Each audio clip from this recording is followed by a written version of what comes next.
Hi everyone, welcome back to our Success Online Academy YouTube channel. இன்னைக்கு நம்ம channel என்ன பார்க்க போகிறோன்னா ஷார்ட் அண்ட் எக்ஸாம்ஸ்க்கு இன்னும் 5 days தான் இருக்குது. இந்த லாஸ்ட் ஃபியூ டேஸில் நம்ம என்ன செய்யணும் என்ன செய்யக்கூடாது டூஸ் அண்ட் டோன்ட்ஸை இந்த வீடியோவில் சிம்பிளாக சொல்ல போகிறேன். இந்த டிப்ஸை ஃபாலோ பண்ணிங்கன்னா எக்ஸாம்ஸ்க்கு டென்ஷன் இல்லாமல் கான்ஃபிடண்ட்டாக எழுத முடியும்.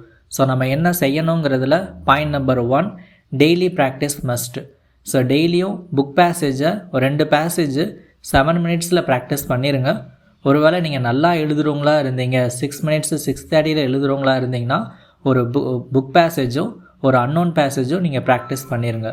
இப்படி நீங்கள் டெய்லியும் ப்ராக்டிஸ் பண்ணுறதுனால உங்களோட ஸ்பீடை நீங்கள் ஸ்டெடியாகவும் உங்களோட அக்யூரஸியை நீங்கள் இம்ப்ரூவ் பண்ணிக்கவும் முடியும். Point number 2, transcription check. So நீங்கள் டிக்டேஷன்ஸ் எடுத்ததை ரிட்டன் டிரான்ஸ்கிரிப்ஷன் பண்ணிவிட்டு ஒரிஜினல் பேசேஜோட கம்பேர் பண்ணிக்கோங்க. நம்ம என்னென்ன மிஸ்டேக்ஸ் பண்ணுறோமோ அதை மிஸ்டேக்ஸ் நோட் புக்கில் மெயின்டைன் பண்ணிக்கோங்க. Point number 3, revision of outlines. முக்கியமான வேர்டு அவுட்லைன்ஸ் அண்டு ஷார்ட் ஃபார்ம்ஸை டெய்லியுமே ரிவைஸ் பண்ணிக்கோங்க. இது லாஸ்ட் மினிட்டு நம்ம எக்ஸாம்ஸில் கன்ஃபியூஷன் ஆகிறத அவாய்ட் பண்ண முடியும். Point number 4, time management practice.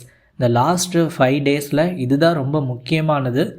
நம்ம வீட்டில் டிக்டேஷன்ஸ் எடுத்து ரிட்டன் டிரான்ஸ்கிரிப்ஷன் பண்ணுற டைமும் எக்ஸாம்ஸில் டிக்டேஷன்ஸ் எடுத்துகிட்டு ரிட்டன் டிரான்ஸ்கிரிப்ஷன் பண்ணுற டைமும் ரொம்ப வேரி ஆகும். எக்ஸாம்ஸில் ஒரு 1/2 hour அதிகமாகவே எடுத்துக்கும். வீட்டில் நம்ம 1 hour ரிட்டன் டிரான்ஸ்கிரிப்ஷன் பண்ணுறோன்னா எக்ஸாம்ஸில் 1.5 hour ஆகிரும். அதனால் நீங்கள் எக்ஸாமோட டைம் பீரியட் செட் பண்ணி வீட்டில் அந்த டைமிங்கில் இந்த 5 daysல ஒரு டெஸ்ட்டாவது எடுத்து பாருங்கள். இப்போ example English shorthand senior எழுதுறீங்கன்னா மார்னிங் 8:30 to 8:35 செகண்ட் பேப்பருக்கான கண்டென்சேஷன் டிக்டேஷன்ஸ் எடுத்து பாருங்கள். 8:35 to 10:25 செகண்ட் பேப்பருக்கான கண்டென்சேஷனை ஆன்சர் கொடுத்து பாருங்கள். அதுக்கப்புறம் 10:45 to 10:52 ஃபஸ்ட்டு பேப்பருக்கான டிக்டேஷன்ஸ் எடுத்து பாருங்கள். 11:15 to 12:45 ஃபஸ்ட்டு பேப்பர் உங்களால் ரிட்டன் டிரான்ஸ்கிரிப்ஷன் பண்ண முடியுதான்னு செக் பண்ணி பாருங்கள். இப்போ இங்கிலீஷ் ஷார்ட் அண்ட் ஜூனியர் பொறுத்தவரை ரிட்டன் பண்ணுறதுக்கு 1 hour தான் கொடுப்பாங்க. ஸோ வீட்லேயும் அந்த எக்ஸாமோட டைம் பீரியடில் நீங்கள் ரிட்டன் பண்ணி பாருங்கள். சீனியருக்கு 1.5 hour கொடுப்பாங்க. இன்டருக்கு 1 hour 15 minutes கொடுப்பாங்க. ஸோ இந்த எக்ஸாமோட டைமிங்கில் நீங்கள் ப்ராக்டிஸ் பண்ணி பார்க்குறனால ஒரு ஃபுல் டெஸ்ட் எடுத்து பார்க்குறனால எக்ஸாமோட ப்ரெஷர் கம்மியாகும். 5th point, health and rest. டெய்லியுமே நல்லா தூங்குங்க, நல்லா ஹெல்த்தான ஃபுட்டாக சாப்பிடுங்க.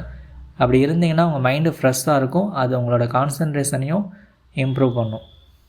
ஸோ அதுக்கப்புறம் என்ன பண்ணக்கூடாது, அதில் பாயிண்ட் நம்பர் 1, நியூ அவுட்லைன் படிக்கக்கூடாது. இந்த எக்ஸாம்ஸ்க்கு லாஸ்ட்டு 5 days இருக்கும்போது நீங்கள் எந்த விதமான புது அவுட்லைனையும் ப்ராக்டிஸ் பண்ணாதீங்க, படிக்க ட்ரை பண்ணாதீங்க. புதுசான ஷார்ட்கட்ஸ் எதுவுமே நீங்கள் ட்ரை பண்ண வேண்டாம். ஆல்ரெடி என்ன பண்ணியிருக்கோமோ அதை தெளிவாக பண்ணிக்கோங்க. புதுசாக பண்ணோம் அப்படின்னா அது எக்ஸாம்ஸில் கன்ஃபியூஸ் பண்ணி விட்ரும். பாயிண்ட் நம்பர் 2, ஓவர் ப்ராக்டிஸ் பண்ணக்கூடாது. எக்ஸாம்ஸ் 5 days தான் இருக்குன்னு சொல்லிவிட்டு நீங்கள் விடாமல் ப்ராக்டிஸ் பண்ணியிருக்கக்கூடாது. சம்டைம்ஸ் அது ரொம்ப ஹேண்ட் பெயின் கொடுத்துரும். எக்ஸாம்ஸில் நம்மளால் எழுத முடியாத மாதிரி மாறிடும். அதனால் ஒரு 1 hour ப்ராக்டிஸ் பண்ணிவிட்டு இடையில கேப் விட்டு ப்ராக்டிஸ் பண்ணுங்கள். Point number 3, compare with others. So உங்கள் ஃப்ரெண்டோட ஸ்பீடை பார்த்து நீங்கள் டென்ஷன் ஆகக்கூடாது.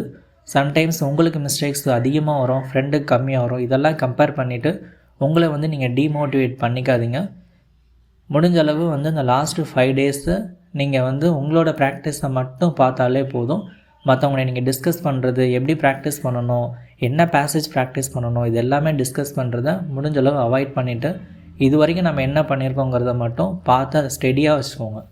Point number 4, night before exam study avoid. இப்போ நாளைக்கு எக்ஸாம் அப்படின்னா இன்றைக்கி நைட்டு உட்காந்து ஃபுல்லாக நீங்கள் ப்ராக்டிஸ் பண்ணிகிட்டு இருக்க வேண்டாம்.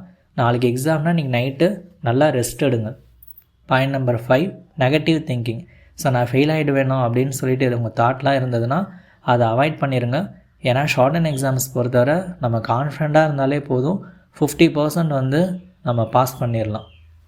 அதுக்கப்புறம் ஃபைனலாக என்ன டிப் அப்படின்னா, இந்த ஷார்ட் அண்ட் எக்ஸாம்ஸில் லாஸ்ட்டு 5 daysல உங்கள் மைண்டு ரொம்ப காமாகவும் உங்களோட ப்ராக்டிஸ் நல்லா ஸ்டெடியாகவும் நீங்கள் உங்களோட மிஸ்டேக்ஸ் நோட்டை ப்ராப்பராகவும் மெயின்டைன் பண்ணாலே போதும், நீங்கள் எக்ஸாம்ஸ் ஈஸியாக பாஸ் பண்ணிடலாம். ஸோ இதுதான் ஷார்ட் அண்ட் எக்ஸாம்ஸ்க்கு லாஸ்ட்டு 5 days ப்ரிப்பரேஷன் டிப்ஸில் டூஸ் அண்ட் டோன்ட்ஸு. இந்த வீடியோ உங்களுக்கு யூஸ்ஃபுல்லாக இருந்துச்சுன்னா லைக் பண்ணுங்கள், ஷேர் பண்ணுங்கள். மறக்காமல் உங்கள் ஃப்ரெண்ட்ஸுக்கும் ஷேர் பண்ணிவிட்டு சப்ஸ்கிரைப் பண்ணிடுங்க. All the best for your exam. Success கண்டிப்பாக உங்களுக்கு கிடைக்கும். தேங்க்யூ.